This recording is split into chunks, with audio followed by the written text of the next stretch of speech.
Welcome, you guys. Thanks again for joining me. Today, I have another treat for you. It's always a good treat, right? Today, I'm with Glenn and Pia. These are friends of mine who are residents here in Las Terrenas, on the island, this beautiful island. And I want to talk to them about how you came here, how you decided to come to the Dominican Republic. They are property owners. They decided to make the investment and purchase land here, purchase homes, right? And you're also in the position of being able to rent out your space. And so there are a lot of you who write to me and ask me about what's it like to buy property, what's it like to live there, are there difficulties, things like that. So I want to let you hear from people who have done it. So first of all, Glenn, hi. Pia, hi. You want to tell us, like, where are you guys from and what made you decide to come to this island? I'm from England originally. My parents are Jamaican. Many years a musician. Moved to Spain about 15 years ago, and we met 10 years ago. He's already forgotten the anniversary. We don't know how long time we've known each 10 other. years ago. Yeah. You met where? Where'd you meet? In Spain. In Spain. In Okay. Spain. Yeah. And we began working together very shortly into a relationship. We ran a hotel there, and Actually, a few hotels. Pia was already involved in that before we got together. And I think part of our adventure together, we decided to, we did some traveling, very interested in working abroad, living abroad, doing business abroad. This island came up on our radar through a friend who kind of passed on some information to us about the relationship that the government had with expats, with encouraging to invest, and the ease. Because when we were thinking about a business abroad, obviously the big issue is visas. Language. Language was a very big issue. Did you guys speak Spanish before you came here? Well, we've been living in Spain. Oh, Spain! Sorry. that was that helps. Yeah, that was one of the big incentives. Yeah, At least we felt we could interact with the locals on a a more. We were looking into Asia. We liked the idea of Asia, but we thought if you want to go to a place like Asia, I mean, any legal document, everything is complicated. Having lived in Spain, we already know that even our Spanish is kind of, mine is not so good as Spain's. It's still, everything is a bit more complicated. You go to the bank, you go to the property market, whatever. Everything is in another language, it's in different rules and ways to do it. So that's something we felt like, having lived in Spain, that here wouldn't be such a big hurdle as going to. So did you find that it was easy to come here and establish yourselves as residents, as property owners, things like that? Were there hurdles that you expected or didn't expect? We're still not residents. well, I mean, historically, before that, I mean, it's a part of the picture. I've owned properties in Scotland, England, and Morocco. Pia's owned properties in Denmark, France, and so I mean, we're used to dealing with buying property in different countries. So I mean, it wasn't a totally new thing for us to buy property in another country. And I think that's an important thing to say. Yeah, it's important because we made this decision. We came around, we were looking around the world, and we thought, oh, we like it here, and we just did it. Most people don't do that, no? So how quickly, so you came here and like how quickly did you buy after? Well, we found this property and we thought, oh gosh, we have to buy it. So we had like 10 days to sort it out and we just decided to do it. But because we had experience from property owning and living in other countries, we could do that. I don't think most people necessarily would just jump into it like this. No? How do you think the value is for what you got and what you paid? Do you think you got a good value? I think that was one of the main centres. This property was it was actually being sold as 4 separate properties with a kind of a bonus or kind of discount for buying all 4. They got 4 different registrations, and we like the property because of the potentialities of it that it had, and it's something that can keep us interested for years to come.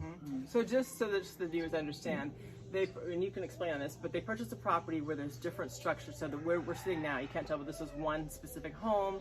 Across the way there's another. You've got a couple So there's other 4 villas with casitas. Okay. So it's almost like 4 different properties with their piece of land, but it's like within the same area. No? So it's kind of something we could develop and create more spaces for rental, for seminars, for whatever you want. But I wanted to say that one of the reasons this is so attractive for us, because you can buy new property here, buy a piece of land and build a property. Maybe what we paid for these 4, you can get 1. Which maybe is different, closer to the beach or whatever.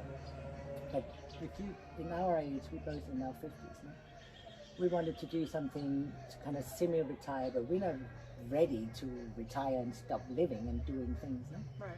So it was like one of the interests as well is that we could continue little by little creating something of the things we like to do, integrate this, and having a little income. We don't need so much income. No? But we could live off the property itself. Can I stop you for a quick second? Because people always ask me this. You don't need so much income, you said. What do you think? Could you live on, and you guys are coming from Europe, so you're speaking euros, but roughly, you can talk about euros. It's easy to convert. It's not that different from dollars. So for an average person or couple or a small family, let's say, do you have a ballpark that you would say people could be comfortable with living here? I mean, we can live for very little. Well, they might not be the exact. Under $1,000 a month. Under 1,000. So I would say a little over because I don't know. I'm just used to. Yeah, you guys are. No, but you say under 1,000 to live here. But if you want to travel back to Europe or wherever you come from, which we want to do as well, you probably have to calculate more. Yeah, because you're also not including your house payment, right? You paid for your property. So if you're renting, that's why I'm saying it's a little bit more. Because yeah, you're using 1,000 just to have fun, just to be comfortable with. That's your beer money or something. Yeah. Okay. All right. Just to be clear. But if you rent a property here, you definitely need more than double of that, no? If you're renting, 2,000, I think you live comfortably. Comfortably, because even if you spend if you spend 1,000 on rent, that's a generous rent here. And then you can live for 1,000. This is you can, right? I mean, but I have rent, I have tuition for my son's school, I have different things. So for people who are looking at when you've got families you want to think about, typically they're going to put their child in some type of private school, even if it's like a nursery school, daycare. There's something to pay for that. It's not much, but there's something. Whatever you're renting, or if you buy something, whether you're paying a mortgage. Anyway, there's different things to consider. But you can live well for not very much. I would say compared to Spain, here you could live more or less for the half of what you could live for in Spain. More or less. Okay. Just living comfortably, good, whatever. No? So it's definitely cheaper here. But also the price of properties here, I mean, we think we're lucky because we found these. And I think if we compare these 4 villas as they are now, and what we paid for them, it would be like a 2-bedroom where we come from. Right. So at some point, if I could let me show a couple pictures of where they are. Okay. You can put a link so they can see. Exactly.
Great. So you've seen some of the lovely pictures I've shown you of this residence. Pia, tell me about, well, the before, right? So I've shown, actually, we've done before and after. Tell me a little bit about the process of not construction, but renovating, exactly. Maybe the expense. What do you think? Again, were you surprised, or just anything? I think, as an overall, the cost of renovating here is more or less in the end the same as renovating in Spain. No? So a lot of people say, oh, it's so cheap, which obviously you can if you want to underpay people for their labor. But I think if you come to a place like this and use local labor, they're very capable. They're very quick, very smart, very, you explain things once, done. In Spain, they're very good builders as well, but everything is mañana, mañana. No? Right. Well, here too, I hear mañana, mañana. Yeah, but we didn't have that experience. Didn't? No. I think people were very, Eager to work. yeah, and capable. I think also because we had a local guy who knew the buildings and know this area. Did you use a Dominican guy or Yeah, Haitian guy? I mean, Okay. he used to work for the previous owner. Okay. So when we took over, he is kind of hang on. Right. And of course he knows all the local people. Sure. He knows, oh, you need a carpenter, you need a plumber, he just knew people. So that was a huge help, to have somebody local Sure. who knows it. And again, like we've been renovating lots of properties all over the world. So we're kind of familiar with these things Right. and how to control it and sit on top of it. Yeah. But I think for somebody who's never done it before, it's a must to have a local guy being there for them. For that, also because they know what the prices are, your local materials. It's like, okay, you can use this wood, but not that wood. And you said something I really want to stress to viewers out there, that you pay people a decent wage. You're not trying to underpay them, because a lot of people hear, oh, it's so cheap, and they want to pay like the least amount possible, the least they can get away with. And there are people here who earn so little that they will take just about anything. And I feel like, you gotta come with a conscience now. I mean, obviously the labour cost is cheaper than it would be in Spain, but the material costs kind of are probably a little bit more expensive or comparable. But I would also say that there's companies here who works a lot with expats, who obviously put expats prices. Right. Then you got the local community here who has very capable builders. They do, and they know how to work with these materials. Exactly. Yeah. They know why you do certain things with the wood, because So, of course, if you go to a big company who has a lot of employees and you pay differently, I wouldn't say that you get better. Right. Using a foreign but company. you need to involve more yourself if Right. you use local builders. Sure. So that's not for everyone. Not everyone wants to be on top and check every details that's being made. And I think whatever. even if you hire a foreign company, it's good to be involved with the I know, process. but still, there is people here who buy a property, lets a company do it, and then they come back and maybe there's some changes. But we decided to be part of every deal and down to the gritty people. Yeah. You mentioned also, so the government here is very eager to have foreign investment. So whether you're talking about investing in property, you want to start a business, there are incentives, and I've talked about that. I have a video, I think it's called like the legal investing, if you want to have like legal, so I'll put a link. So I had a whole talk with a lawyer here, and there's certain types of incentives, tax savings for businesses. There's free trade zones. There's all kinds of stuff. So the Dominican government is very eager to have people come and support the country with your investment dollars. So it's good to know. They make it easy. Reason why we came. Yeah, they make it easy for you. Yeah. I'm always thinking about this as well. It's easy to come here, and of course, if you want to be residents, there's certain things you have to do. Not everybody could just be residents. No. So, and I don't know if you're putting yourself in any kind of risk or so, but things could change. No? So you're always a little bit like in Europe or wherever we come from. It's like this is the rules, and they kind of stay the rules. No? I don't feel we're in any risk, but I'm just saying it's not could change. I said These days, anything could change for sure. especially We now don't with know. the corona and everything, Yeah. we're saying, okay, we've been overstaying our stay because we haven't been able to register, do anything. Sure. So if we leave now, actually, technically, we don't know if we could get come back. back in. Right. No, but I don't think it's going to be a problem. I don't think so. I don't think so. I don't think so either. But as property owners, the deal is that when you purchase above a certain amount, it's not like automatic residency, but you get like a fast track to residency. When But you need to have a certain kind of income which is not dependent on your property. Well, so those are two different things, right? So there's an income-based residency, and then there's an investment residency, I believe. I'm doing my video. You're probably right. I think we were reading it like it was kind of both. You had, even if you had a property, you still had to show independent income that you have that something. was external to the country. Yeah. But you're probably right. It's well, I have one to or check the on other. that, so don't quote us on that one. We have but not even looked into that. Once we'll you check on clarify that and one. inform us, Definitely check on that it'd be one. useful to know. How do you find just living here? Like, what do you like about the country? Just as Laid back. People are so calm and smiley and easy and friendly. Do you feel like in terms of this whole coronavirus thing that you guys are safe here? Have you felt worried about anything to do with that? No, not at all. Not at all. All right, what about, so you're an interracial couple. Do you ever feel like uncomfortable? Do people look at you because what are you doing with her? What are you doing with him? Is there any tension racially that you feel? No, not at all. It's paradise. At all. But You're living in I don't think paradise. we feel that more or less anywhere. No? No. Yeah. I mean, for you it's probably a bigger change because you lived in Spain where we came from. There was like 2 black people in the whole town, you know. So everybody obviously knew that guy. You know? Yeah. And here, of course, you can mingle in. Yeah, Nobody knows. And I mean, anonymous is nice. think you might be Dominican. They don't, you know, we don't have. Yeah. And there's no. I don't feel anything like, oh, it's weird that you're interracial. I don't know. No, I don't think so either. No, I don't No. think so. I mean, I've not noticed that. There's a lot of couples here of he's from here, she's from there. I mean, everything. And it's really nice. It's a very broad, diverse culture of, you know, But the full spectrum. Yeah. And the full spectrum is the norm. yeah. So It is the norm, for sure. the whole spectrum is the norm. I mean, and another thing Great. which is not about racial, but a lot of people said when we came in the beginning about security. Oh, yeah. Security this, and you must have that, and da da da da.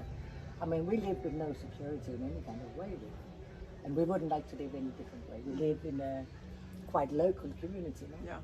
And there has not been one single moment where we felt, we traveled all over the country, where we felt, oh, this is a bit risky or this is a bit dangerous. Not at all. Yeah. I do things here that I wouldn't do in Spain.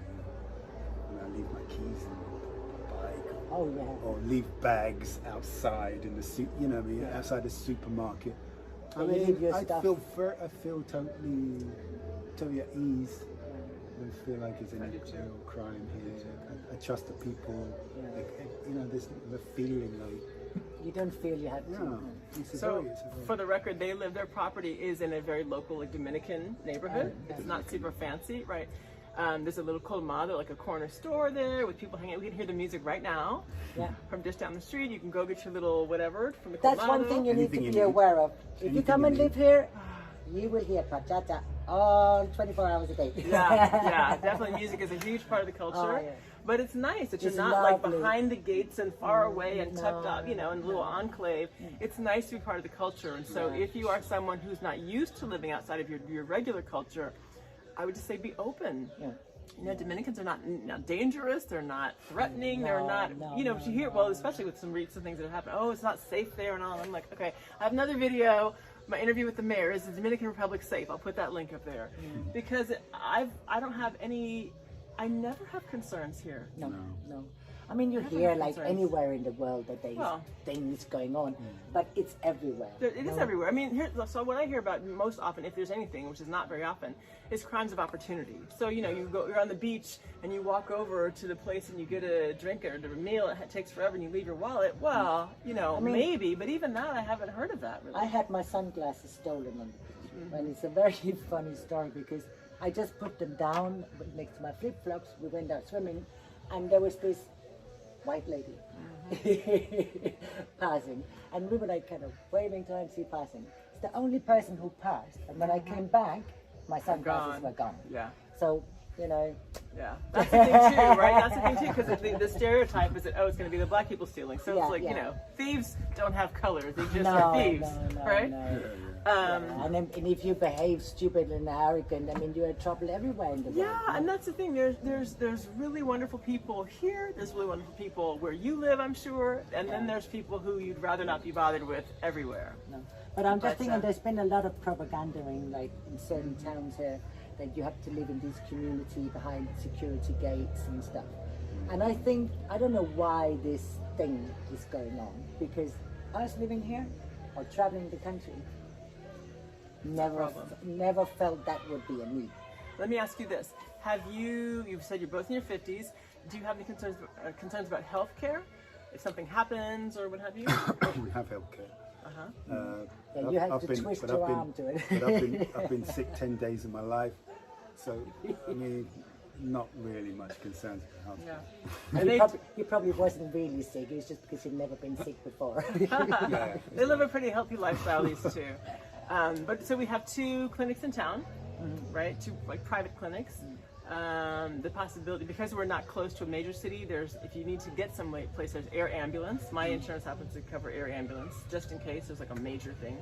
But I know someone who recently had a really bad motorcycle accident and busted up his ankle really badly. Well, this is the main thing that I That's kind of what you agree. I agree. You know, because we go on a bike without a helmet, and yeah, I mean, Could happen. Yeah, it could happen. Yeah. I mean, I said that I thought it was a good idea to get health insurance here. And Glenn's like, I never have health insurance. And they said, okay, but you never drive around on a scooter without helmet with millions of other things and cars going by. Yeah. So he said, oh, okay, if I break my knee or whatever. But I don't even know how the health. We've been there only for a test to get our health insurance. It seemed to be quite fine. I want you to look at the camera, Pia, so they can hear you and they can also see your lovely face. I just want to make sure that you're heard. Yeah, But yeah, I think we went to the private clinic, the international clinic or whatever. exactly, and they can do, if you break your arm, all the basic things, right? If you have a specialist, if you need to go to see your cardiologist or something particular, then you can go to the Capitol, what have you. And those aren't regular visits; it's maybe once a month or quarterly. But typically, I think it's fine. If you don't have, I think most prescription meds you can get here. Otherwise, you can bring something from out of the country. Overall, I would say going to be pretty good here. Plus, your health is going to get better because you're going to eat better. Live better, less stress. Oh gosh, yeah. I mean, so we don't count on having to use the health system. Cumulative No, benefits, I haven't yes. used mine. I mean, for minor stuff once or twice, but not really. I mean, So- the only thing we kind of, I got these, we both have glasses, and mine broke in the COVID. So I went to a place in town which was like a posh glass shop. And had my eyes tested, and of course everything was wrong. My glasses was totally wrong, everything was wrong, and the price was ridiculous. I mean, double the price of Europe. And I was like, oh, I'm not willing for that. Then again, our local family we know said, oh no, you go to the normal shop, The Dominican, and then you can get exactly the same for a third of the price. So again, you have the plus version of everything and can pay super deluxe expensive prices, but just as good if you go to the local. You can go to the fancy boutique, you find out where to go. So that's why it's important to talk to the local folks. So, is there anything else you guys want to share? Any surprises? Anything? What do you miss? Anything No, I about wanted Europe? to say something.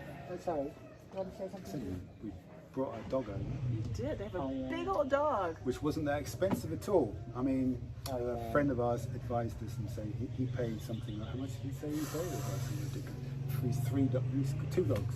Yeah, you, 2 big dogs. and you have to pay a in ridiculous total amount of in thousands of dollars. 6,000 Come say hello. euros or Come say hello. something like that. There he is. This is Shakespeare. Beautiful dog. He's a big boy. He's a big. So you can bring your pet. Yeah. Yeah, There's but dog lovers don't everywhere. fall into this trap, Yeah. because what we're trying No. to say is a lot of Didn't cost. expats go through these companies who bring the dogs, and you pay a ridiculous amount of money and whatever. Do it yourself. Do it yourself. I mean, you need the paper from where you come from, that they're vaccinated and healthy and whatever. And then you physically book another flight ticket for them.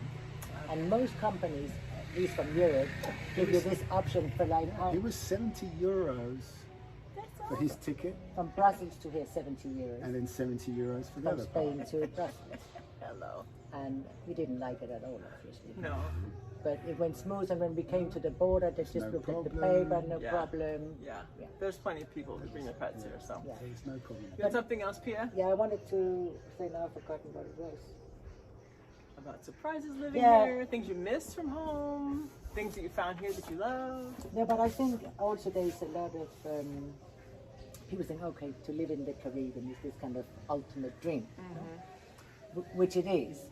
But I also think people have to have a realistic idea about what it is, because if you give up your family, your friends, your everything you have, you come to this beautiful place, and yes, they might come and visit you.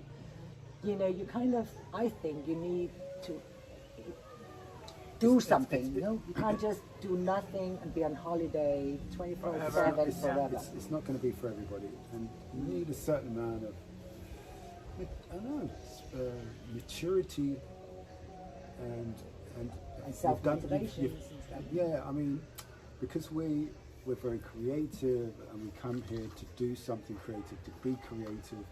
It's a great place. I mean, we were conscious, aware that there was a potential to work with the locals to be creative. I mean, for us, it's a creative, it's a canvas for creativity. And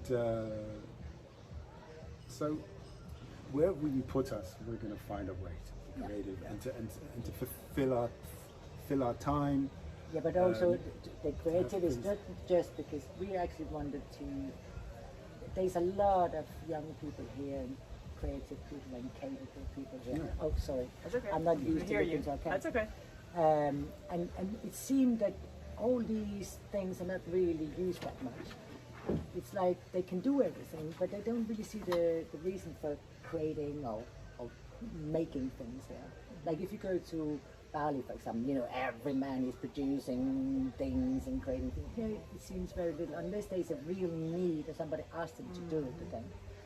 So one of the things we like to do is to try to set up, like inspire a little bit, like what us tourists or foreigners who come and visit actually want. We don't necessarily want those mainstream little souvenirs. We want something more original. Excuse me. And maybe little by little we can work together to slightly educate or collaborate to create things. No? And then that's one thing that you did here as well. Glenn never done anything in wood. I never worked with wood in his life. And now he made all the furnitures in the whole house, built everything himself. And the local guys, I was like, oh, that's a good idea. Oh, I can do this, you know. So it's nice to be. We get inspired by the environment here, and we hope that something can inspire. You know, that exchange. Absolutely. So that could be quite nice to, because it, you know. Because if you come here and you think the place itself is going to do everything for you, I mean, it's only. You need to fill your time. I tell people, come with a plan. Come with what a you want to do. plan, Some people say, well, for what work sure. can I do? And I'm like, oh, you don't really want to come looking for work here because no. it's sort of limited. It's a bit of a tourist town, right? There's a local vibe for sure, but then there's a bit of a tourist town. And there's only so many things. There's restaurants and boutiques, maybe a hotel. But there's a you know. lot of space for expansion. I mean, That's this the is thing. such a If you can use your virgin place. creativity, you can do really anything you want to do, but you have to be willing to start it and make it happen. It's not that hard. You have to involve. Yeah. I mean, where we lived in Tarifa, in southern Spain. I mean, everybody moves there, and everybody has their history, everybody has their education, but generally people don't so much use their education unless they're an optician or I don't Right. know, Or dentist or or vet, Yeah, right. or Something very dentist, specific, yeah. You know, but people have adapted to the place. They've started businesses. Created new businesses online, Or get inspired by the environment where they are. very much. So very much. it's you know they've adapted because it's not so much of a retirement place. The place we lived before, it's a very young, young crowd, and of course they're still finding themselves. They still have that drive and energy. So I mean, the more you can get invigorated and inspire yourself, to adapt, to create, That's right. to evolve. But don't you think as well that here in Las Terrenas, I mean, it has so much potential because it's so Whatever you new want. still. It is, yeah. Though there's It's a being lot of, discovered. The secret's out. it's been out And there. then when I came here the first time back in, I think, 2016, of course, lots of people knew I was even late back then. Yeah. But it was still, it felt really, really quiet. Like it was just this little jewel. And now it feels like I was the here lid's the off. road. 20-something The years. road here is only 10 years old, isn't it? Yeah, I mean, a lot of it was just bumpy dirt Yeah, roads yeah, and yeah. stuff. To get And here now they're was paving. complicated. Oh, that road, yeah. Yeah. It's not very But old. now I it's came not. to Dominican Republic more than 20 years ago. Wow. And I didn't go here particularly because that was not even No, on the yeah, radar. not- No, Right. unless you had a helicopter or Yeah, something. But I went to Cabarete and now came back again. I mean, the change is enormous. It's amazing, yeah. But the energy is still the same. Yeah. You know, there's kind of friendliness, integration between local people and tourists. It's really nice. But this first is definitely, it has all the little Frenchy, shishi places and nice restaurants, and you got every level from super deluxe to really low budget kind of thing. There's something for everyone, which I think is unique for this place as well. The Ministry of Tourism needs to hire me because I do a lot of promotion of this country. I do. I'm like always saying how wonderful it is and having people who also say Yeah, but what they love about it. And it's true. So no, but I think each Ministry of town Tourism in Dominican need a Republic, contract. but each location in Dominican Republic is very different. They are different. There's Yeah. like towns that's really modern and, you know, I don't know, like Marbella, like, no? Yeah. And then you got other towns which is like intermixed with everybody's more young, surfer crowd, you know. Each town has something specific. Its own little personality. Yeah, it That's has- true. Yeah, yeah. Las Vegas is very specific, I think. Yeah. And you mentioned the retirees. There's definitely a huge community of retirees. There's Yeah. some sort of middle range people, and there's like folks with like young kids. Yeah. You know. But So I think it's a very good mix here now. I do too. Yeah, I do too. So Anyway, if Thank any you. doubt, Dominican Republic is magic. magnifique. Yeah. Magnifique. Yeah. Thank you guys so much for your time, your insight. I know the viewers will be happy to hear this, and they'll probably send me some questions, and I'll ask. If you have questions, write them in the comment box, and we'll get them answered. Yeah. How long have you been here, by the way? A year. Just a year. Okay, good. Yeah, and they're here for a while, it looks like. Oh yeah. All right. Yeah, we got stuck here. Stuck in paradise. Stuck in paradise. Not a bad place to spend the Oh, no. COVID time, right? No, Oh, great we place. appreciate that a lot. Exactly. Yeah. All right, thanks again, you guys, so much. I appreciate it. Anyway.